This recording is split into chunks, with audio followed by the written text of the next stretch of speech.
Hello जय हिंद साथियों, स्वागत है आप सभी का सत्या एक्सेलेंट यूट्यूब चैनल पे। साथियों आज हम पढ़ने वाले हैं इलेक्ट्रीशियन फर्स्ट ईयर का पेपर, जो कि आज का जो पेपर होने वाला है मोस्ट इंपॉर्टेंट क्वेश्चन के अनुसार आपका होने वाला है। और ये जो पेपर है पुराना पेपर है, जो कि मैं यहाँ पर पेपर आपको नहीं दिखा रहा हूँ, लेकिन पेपर में जो पूछे गए क्वेश्चन थे वो सारे यहाँ पर मैंने कवर कर लिया है। और यदि आप इसका PDF भी प्राप्त करना चाहते हैं तो लिंक आपको इस वीडियो के डिस्क्रिप्शन बॉक्स में मिल जाएगा, जहाँ से आप टेलीग्राम ज्वाइन करके आसानी से PDF भी डाउनलोड कर सकते हैं। तो चलिए आज का क्वेश्चन शुरू करते हैं। पहला क्वेश्चन इसमें पूछा जा रहा है कि किसी चालक का प्रतिरोध किसके समानुपाती नहीं होता है। साथियों यहाँ पर आपको ऑप्शन देखने को मिल जाता है तापमान, तो तापमान के तो समानुपाती होता है, प्रतिरोध के भी समानुपाती होता है, लंबाई के भी समानुपाती होता है, लेकिन एकांक जो यहाँ पर क्षेत्रफल दिया गया है इसके समानुपाती नहीं होता है। किस लिए? देखिए ये कैसे नहीं होता है, क्योंकि जो आपका होता है दोस्तों R बराबर रो L अपान जो A होता है उसके अनुसार ये आपका नहीं होता है। क्यों? क्योंकि R आपका प्रोपोर्शनल टू 1/A हो जाता है, इसलिए अर्थात कहा जा सकता है कि चालक का प्रतिरोध एकांक क्षेत्रफल के समानुपाती नहीं होता है। और कब होगा? यदि तापमान बढ़ेगा तो प्रतिरोध का मान चालक के लिए बढ़ता है, तो उस समय आपका R प्रोपोर्शनल टू T हो जाएगा, या R प्रोपोर्शनल टू रो हो जाएगा, या R प्रोपोर्शनल टू L हो जाएगा। लेकिन एकांक क्षेत्रफल के लिए ये कभी नहीं होगा, इसको ध्यान रखिएगा। तो ऑप्शन नंबर डी क्वेश्चन के अनुसार हमारा करेक्ट आंसर हो जाता है।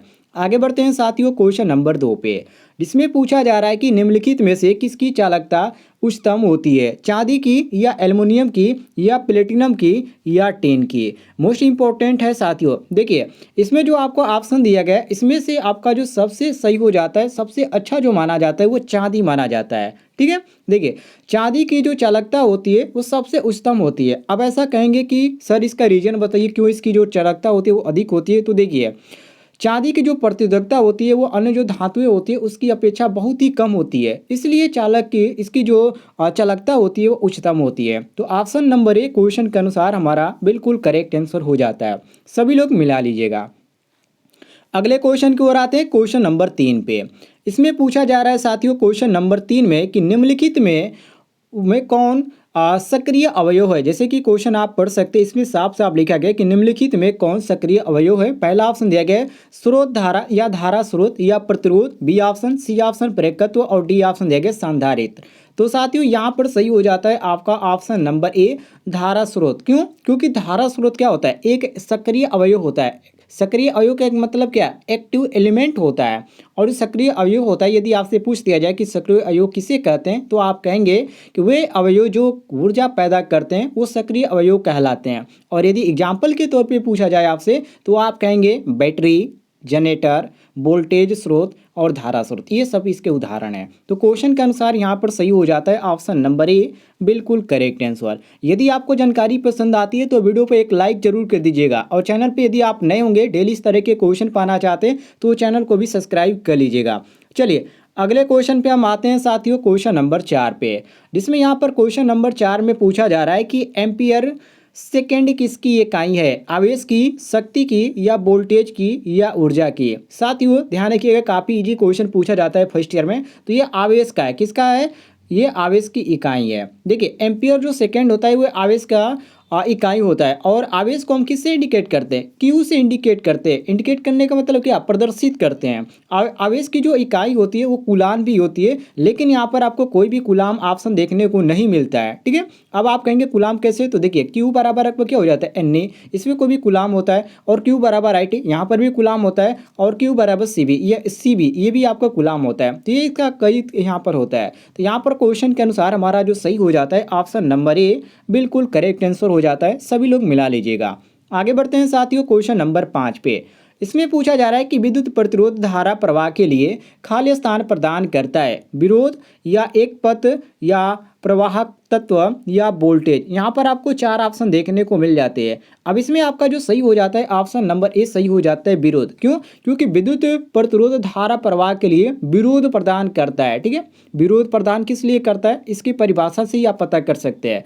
प्रतिरोध की जो परिभाषा होती है क्या होती है? किसी पदार्थ के माध्यम द्वारा इलेक्ट्रॉनों के प्रवाह में जो विरोध पैदा किया जाता है उसे हम क्या बोलते हैं? प्रतिरोध करते हैं। और यदि आपसे फॉर्मूला पूछ दिया जाए तो आप कहेंगे आर बराबर, ठीक है मैं यहाँ पे लिख देता हूँ, आर बराबर रो एल अपान ए से। ठीक है, ये आपका हो जाता है इसके द्वारा। जिसमें यदि पूछ दिया जाए कि आर क्या है तो आप कहेंगे कि पदार्थ की प्रतिरोधक है, और एल यहाँ पर जो आपको दिखाया गया है एल या रो दिखाया गया है, तो रो आपका क्या है, ये आपका विशिष्ट प्रतिरोध होता है जो कि आप पदार्थ का निश्चित एक होता है ये आपका। और ये जो एल है यहाँ पर दर्शाया गया ये पदार्थ की लंबाई है, और ये जो है आपका ये आपका पार अनुभाग क्षेत्र है। तो ऑप्शन नंबर क्वेश्चन के अनुसार सही हो जाता है ए, बिल्कुल करेक्ट आंसर मिला लीजिएगा। आगे बढ़ते हैं हम क्वेश्चन नंबर 6 पे, जिसमें पूछा जा रहा है साथियों कि आदर्श एमीटर का आंतरिक प्रतिरोध का मान होता है, शून्य होता है या अनंत होता है या कम अर्थात छोटा होता है, बड़ा अर्थात अधिक होता है। इसमें आपको 4 ऑप्शन देखने को मिल जाते हैं। तो साथियों यहाँ पर सही हो जाता है आपका ऑप्शन नंबर, बिल्कुल जो करेक्ट आंसर हो जाएगा ए करेक्ट हो जाएगा। क्यों? क्योंकि ये शून्य होता ही है। आदर्श एमीटर का जो आंतरिक प्रतिरोध होता है वो शून्य होता है। ये आपको रटने वाली चीज़ है, इसको आप रट लीजिएगा। तो ऑप्शन नंबर ए क्वेश्चन के अनुसार करेक्ट आंसर हो जाएगा। आगे बढ़ते हैं साथियों क्वेश्चन नंबर 7 पे, जिसमें क्वेश्चन नंबर 7 में यहाँ पर पूछा जा रहा है कि समांतर प्लेट वाले संधारित्र में प्लेटों के बीच तेल में डूबा कागज रखा जाता है। दो प्लेटों के बीच विभवांतर क्या होगा उस समय, बढ़ेगा या घटेगा या अपरिवर्तित रहेगा या शून्य होगा। साथियों आप ध्यान रखिएगा, जब भी ऐसा क्वेश्चन पूछा जाए तो आप एक बार या 2 बार इस क्वेश्चन को रिपीट कर लीजिए। जो भी आपका कन्फ्यूजन आएगा आपको यहाँ पर क्वेश्चन में भी देखने को मिलेगा। देखिए यहाँ पर आपका सही हो जाता है घटेगा। क्यों? क्योंकि तेल में डूबा हुआ जो पेपर का टुकड़ा होगा वो रखने पर जो एप्सिलॉन आर होता है उसका मान बढ़ता है, जिससे प्लेटों के बीच जो विभवांतर होता है वो घट जाता है। तो इसी कारण यहाँ पर सही हो जाएगा ऑप्शन नंबर बी, बिल्कुल करेक्ट आंसर घटेगा। ध्यान रखिएगा option number B correct answer हो जाएगा क्वेश्चन के अनुसार। आगे बढ़ते हैं साथियों क्वेश्चन नंबर 8 पे। इसमें पूछा जा रहा है कि अनुचुंबकीय पदार्थ की अपेक्षिक पारगम्यता है, एक से थोड़ा कम या एक से अधिक या एक के बराबर या लौ चुंबकीय पदार्थ के समान। साथियों यहाँ पर आपको कौन सा ऑप्शन सही लगता है? तो देखिए यहाँ पर बिल्कुल आपका सही हो जाता है ऑप्शन नंबर बी, जो कि एक से थोड़ा अधिक, जो कि आपको यहाँ पर बी ऑप्शन देखने को मिलता है, बिल्कुल करेक्ट आंसर। कैसे? देखिए अनुचुंबकीय जो पैरामैग्नेटिक पदार्थ होता है उसके जो अपेक्षा जो पारगम्यता होती है उससे एक से थोड़ा सा अधिक होती है। कितना होती है? एक से थोड़ा सा अधिक होती है। और यही यहाँ पर क्वेश्चन पूछा जा रहा है, और यहाँ पर जो सही हो जाता है हमारा ऑप्शन नंबर बी क्वेश्चन के अनुसार करेक्ट आंसर हो जाता है। सभी लोग मिला लीजिएगा। आगे बढ़ते हैं साथियों क्वेश्चन नंबर 9 पे, जिसमें क्वेश्चन नंबर 9 में पूछा जा रहा है कि डेनियल सेल में कैथोड निम्न में से किसका बना होता है, जिंक प्लेट का या कार्बन प्लेट का या लौह की प्लेट की या तांबे की प्लेट की। तो साथियों यहाँ पर जो आपका सही हो जाता है ऑप्शन नंबर ए करेक्ट हो जाता है। क्यों? क्योंकि डेनियल सेल में कैथोड जिंक जो होता है वो प्लेट का बना होता है, कैथोड जिंक प्लेट का बना होता है, ध्यान रखिएगा। और जो एनोड होता है वो तांबे की छड़ का बना होता है, और कापर जो होता है वो आपका कापर सल्फेट के जो घोल होते हैं उससे भरे कांच में ही बर्तन में डुबा के रहता है ये, तो इसको भी ध्यान रखिएगा। तो यहाँ पर सही हो जाता है क्वेश्चन के अनुसार ऑप्शन नंबर ए, बिल्कुल करेक्ट आंसर। आगे बढ़ते हैं हम क्वेश्चन नंबर 10 पे, जिसमें क्वेश्चन नंबर 10 में पूछा जा रहा है कि प्रत्यावर्ती धारा का विकास किसने किया था, टेस्ला ने या फैराडे ने या मैक्सवेल ने या एडिसन ने। ऐसा बहुत ही इजी क्वेश्चन आपसे पूछा जाता है फर्स्ट ईयर में, क्योंकि फर्स्ट ईयर जो आपका होता है बिल्कुल बेसिक होता है। इसमें आपको इंस्ट्रूमेंट जो भी औजार होते हैं वो पढ़ाया जाता है, और जो इसमें ज़्यादातर उपयोग करने वाली सामग्री होती है, कौन से सामग्री कहाँ पर उपयोग की जाती है, इसके यहाँ पर आपको थ्योरी में देखने को मिल जाती है, और प्रैक्टिकल में भी आपका इसी तरह का सेम रहता है। ठीक है, तो कोई दिक्कत नहीं है। यहाँ पर आपका सही हो जाता है क्वेश्चन के अनुसार ऑप्शन नंबर ए, बिल्कुल करेक्ट आंसर टेस्ला। क्यों? क्योंकि प्रत्यावर्ती धारा का जो विकास होता है वो टेस्ला ने ही किया था। अब आप कहेंगे कैसे? देखिए प्रत्यावर्ती धारा वो धारा होता है जो कि किसी विद्युत परिपथ में अपनी दिशा और जो परिणाम है ये दोनों समय के साथ बदलता रहता है। इसको आप ध्यान रखिएगा, इसकी परिभाषा है। यहाँ पर आपका सही हो जाता है क्वेश्चन के अनुसार ऑप्शन नंबर ए, बिल्कुल correct answer. Most important question है, इसको रट लीजिएगा। आगे बढ़ते हैं हम क्वेश्चन नंबर 11 पे, जिसमें क्वेश्चन नंबर 11 में पूछा जा रहा है साथियों यहाँ पर कि सामान्य परिणामित कार्य करता है प्रत्यावर्ती धारा पर या दिष्ट धारा पर या प्रत्यावर्ती धारा और दिष्ट दोनों धाराओं पर, या डी ऑप्शन दिया गया कंपित दिष्ट धारा पर।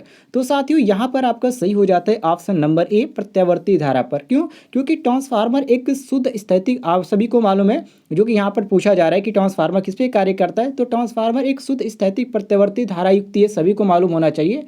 और ये जो होता है आपका जो आवृत्ति पर और जो प्रारंभिक जो विद्युत चुंबकीय प्रेरण होता है उसके सिद्धांत पर ये कार्य करता है। तो इस चीज़ को आप नोट कर लीजिएगा। तो यहाँ पर सही हो जाता है क्वेश्चन के अनुसार ऑप्शन नंबर ए, बिल्कुल करेक्ट आंसर। आगे बढ़ते हैं हम क्वेश्चन नंबर 12 पे, जिसमें क्वेश्चन नंबर 12 पे पूछा जा रहा है साथियों कि डीसी जनित्र का जो ईएमएफ होता है वो किस पे निर्भर करता है। बहुत सारे छात्रों को ये जानकारी नहीं होगा कि जो ईएमएफ है यहाँ पर दिया गया इसका मतलब क्या होता है। तो देखिए इसका पूरा नाम होता है इलेक्ट्रोमोटिव फोर्स। यदि आपको जानकारी नहीं है तो कहीं लिखना चाहते हैं तो लिख लीजिएगा। देखिए जो ईएमएफ होता है ये किस पे निर्भर करता है, ये जो निर्भर करता है साथियों किस पे करता है, गति पे करता है। चलिए मैं आपको पहले ऑप्शन बता देता हूँ। जैसे यहाँ पर दिख परिवर्तन दिया गया, यहाँ पर दिया गया है गति दिया गया, और सी ऑप्शन आवृत्ति दिया गया, और डी ऑप्शन आपको ब्रुश संपर्क ड्राप दिया गया है। तो यहाँ पर आपका सही हो जाता है ऑप्शन नंबर बी। क्यों यहाँ पर बी ऑप्शन क्यों ही सही होगा, देखिए डीसी जनित्र में क्या होता है, डीसी जनित्र का जो ईएमएफ होता है, जो इलेक्ट्रोमोटिव फोर्स होता है वो गति पर निर्भर करता है, और जो ईएमएफ होता है ईएमएफ प्रोपोर्शनल टू क्या हो जाता है आपका के फाई एन हो जाता है। अर्थात हम कह सकते हैं कि जो उत्पन्न जो ईएमएफ होता है वो ध्रुव फ्लक्स पर भी निर्भर करता है। कहने का मतलब ये है, इससे आपको स्पष्ट हो गया होगा। तो ये आपका सही हो जाता है ऑप्शन नंबर बी, बिल्कुल करेक्ट आंसर। कन्फर्म हो गया होगा। आगे बढ़ते हैं क्वेश्चन नंबर 13 पे। इसमें पूछा जा रहा है साथियों क्वेश्चन नंबर 13 में कि प्रेरण मोटर की कार्यविधि किस पर आधारित है, लेंज के नियम पर या धारा के नियम पर, या सी ऑप्शन देंगे पारंपरिक प्रेरण के सिद्धांत पर, डी ऑप्शन देंगे स्वतः प्रेरण के सिद्धांत पर। तो साथियों यहाँ पर आपका जो सही हो जाता है क्वेश्चन के अनुसार option number D correct answer हो जाता है, स्वतः प्रेरण के सिद्धांत पर। क्यों, क्योंकि जो प्रेरण मोटर की जो कार्यविधि होती है वो प्रेरण के सिद्धांत पर ही आधारित होती है। इसीलिए कहा जाता है कि सभी प्रेरण मोटर स्वतः प्रेरण के सिद्धांत पर कार्य करता है। और ये जो होता है मोटर जो होता है ये शुद्ध प्रत्यावर्ती धारा पर भी कार्य करता है, इसको भी आप नोट कर लीजिएगा। तो ऑप्शन नंबर डी क्वेश्चन के अनुसार हमारा बिल्कुल करेक्ट आंसर हो जाता है। आगे बढ़ते हैं क्वेश्चन नंबर 14 पे, जिसमें क्वेश्चन नंबर 14 में पूछा जा रहा है साथियों कि एक तुल्यकालिक मोटर संचालित होती है। ए ऑप्शन देंगे केवल पश्चगामी शक्ति गुणांक पर, बी ऑप्शन देंगे पश्चगामी अग्रगामी और इकाई शक्ति गुणांक पर, और सी ऑप्शन देंगे केवल अग्रगामी शक्ति गुणांक पर, और डी ऑप्शन देंगे इनमें से कोई नहीं। देखिए यहाँ पर सी ऑप्शन भी आपको देखने को मिल जाएगा। अब यहाँ पर जो सही हो जाता है साथियों हमारा क्वेश्चन के अनुसार बिल्कुल करेक्ट हो जाता है सी ऑप्शन। यहाँ पर जो दिया गया ये आपका सी ऑप्शन सही हो जाता है। ठीक है, जो कि एक तुल्यकालिक मोटर संचालित होती है, ये किस पे संचालित होती है, तो ये केवल होती है किस पे, सॉरी ये पश्चगामी पे होना चाहिए, ये आपका बी सी ऑप्शन गलत है, बी ऑप्शन आपका सही होगा, मिला लीजिएगा। ये पश्चगामी अग्रगामी और इकाई शक्ति गुणांक पर कार्य करेगी, क्योंकि तुल्यकालिक मोटर जो होती है वो पश्चगामी अग्रगामी और इकाई शक्ति गुणांक पर ही संचालित होती है। और तुल्यकालिक मोटर की एक और भी यहाँ पर अच्छी बात है कि तुल्यकालिक मोटर के उत्तेजन को हम बदलकर शक्ति गुणांक को अग्रगामी इकाई व पश्चगामी भी कर सकते हैं, कोई दिक्कत नहीं होता है। तो ऑप्शन नंबर बी क्वेश्चन के अनुसार हमारा बिल्कुल करेक्ट आंसर हो जाता है। आगे बढ़ते हैं साथियों क्वेश्चन नंबर 15 पे, जिसमें पूछा जा रहा है कि पूर्ण तरंग दृष्टिकारी में उर्मिका घटक क्या होता है। 1 हाँ यहाँ पर दिए गए 2 और 1 दिया गया, और यहाँ पर 0.5 दिए गए, और 0.48 दिए गए, और यहाँ पर आपको 1 देखने को मिल जाता है। इसमें आपका कौन सा ऑप्शन सही होता है साथियों, तो ऑप्शन नंबर सी सही हो जाता है। इसका 0.48 होती है, कितना होता है 0.8। अर्ध तरंग दृष्टिकारी और जो पूर्ण तरंग दृष्टिकारी होती है उसमें जो उम्रिका घटक होती है वो 1.21 से स्टार्ट होती है और 0.48 तक होता है। ये इसका एक क्रम चलता है। तो यदि स्टार्टिंग में पूछा जाए तो आप कहेंगे 1.21, और यहाँ पर यदि उम्रिका घटक के अंत तक पूछा जाए तो 0.48 बोलेंगे। तो यहाँ पर सही हो जाता है ऑप्शन नंबर सी, बिल्कुल करेक्ट आंसर। आगे बढ़ते हैं हम क्वेश्चन नंबर 16 पे। ठीक है, यहाँ पर क्वेश्चन नंबर 16 ध्यान से पढ़िएगा नहीं तो समझ में नहीं आएगा। इसमें पूछा जा रहा है कि प्रथम विद्युत सेल निम्न में से किससे माना जाता है, डेनियल सेल को, या शुष्क सेल को, या मरकरी सेल को, या वोल्टेइक सेल को। दोस्तों यहाँ पर आपका सही हो जाता है option number A, Daniell cell को। क्यों, क्योंकि प्रथम विद्युत जो सेल डेनियल को सेल माना जाता है, क्योंकि इसका जो आविष्कार हुआ था 1800, मैं यहाँ पर लिख देता हूँ 1836 ईस्वी में हुआ था। इसको ध्यान रखिएगा, डेनियल सेल का जो आविष्कार हुआ था 1836 में हुआ था।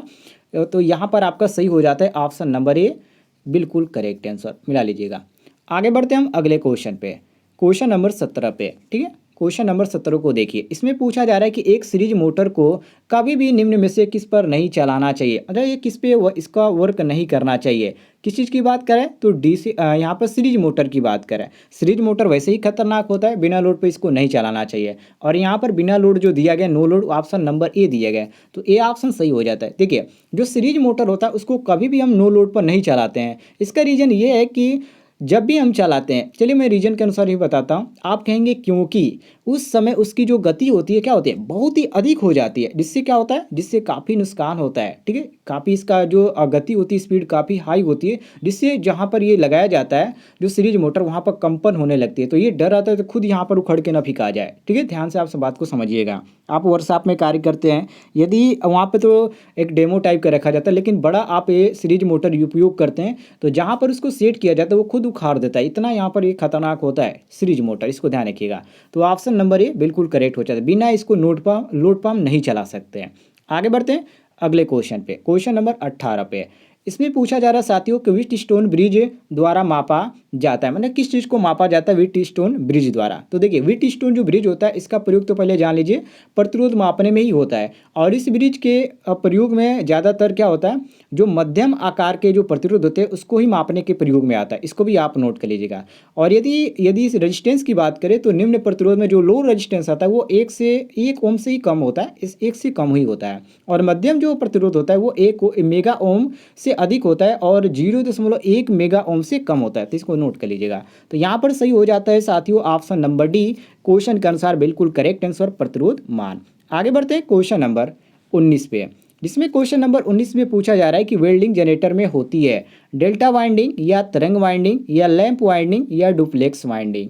तो साथियों यहाँ पर सही हो जाता है ऑप्शन नंबर सी, जिसको लैप वाइंडिंग के नाम से जाना जाता है। ध्यान दीजिएगा, वेल्डिंग जनरेटर में लैप वाइंडिंग की आवश्यकता होती है, सभी को मालूम होना चाहिए। अब रीजन आपसे पूछ दिया जाए कि क्यों आवश्यकता होती है, तो आप कहेंगे कि लैप वाइंडिंग में धारा उच्च और वोल्टेज कम होता है, जो कि वेल्डिंग के लिए यही आवश्यक होता है। तो ये आपका सही हो जाता है ऑप्शन नंबर सी, बिल्कुल करेक्ट आंसर। सी ऑप्शन हम करेक्ट आंसर मारेंगे। आगे बढ़ते हैं साथियों क्वेश्चन नंबर 20 पे, जिसमें पूछा जा रहा है कि चीजल निर्माण में प्रयुक्त धातु, माने चीजल के निर्माण के लिए हम कौन से धातु का प्रयोग करते हैं। देखिए काफ़ी इजी क्वेश्चन है। चीजल जो होता है और जो छेनी होता है ये एक प्रकार की कटिंग औजार होते हैं, मतलब कि इलेक्ट्रिशियन में इसका ज़्यादातर उपयोग किया जाता है और ज़्यादातर बोर्ड के निर्माण में किया जाता है, लेकिन छेनी का ज़्यादा तोड़ने फोड़ने में किया जाता है, जो कि इसके साथ हैमर का भी होता है। तो ये आपका चीजल और जो छेनी होता है ये आपका हाई कार्बन स्टील का बना होता है, लेकिन आपसे केवल यहाँ पर चीजल पूछा गया तो आप कहेंगे हाई कार्बन स्टील। तो यहाँ पर आपका सही हो जाता है ऑप्शन नंबर ए, बिल्कुल करेक्ट आंसर। ये ऑप्शन आपका सही हो जाता है। उम्मीद है आपको जानकारी पसंद आई होगी। पसंद आई तो वीडियो पर लाइक कीजिएगा और चैनल पर यदि आप नए होंगे तो चैनल को भी सब्सक्राइब कर लीजिएगा।